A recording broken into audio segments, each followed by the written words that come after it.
dayanmışdı, minbərdə xütbə eləyirdi. Bir nəfər kasıb gəldi. Gəldi, oturdu imkanlının yanında.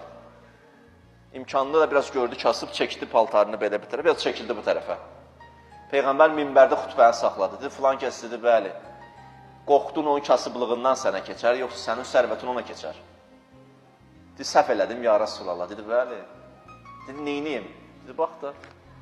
Gəldi, üzüm tutdu kasıba, dedi, kasıb, sərvətimin yarısını sənə verirəm, məni halal elə. Dedi, halal elədim, amma istəmirəm. Dedi, niyə? Dedi, qorxuram, mən də sənə kimi imkanlı olaram, bir nəfər kasıb gəlib yanımda oturanda mənə çəkilərəm biraz kənara.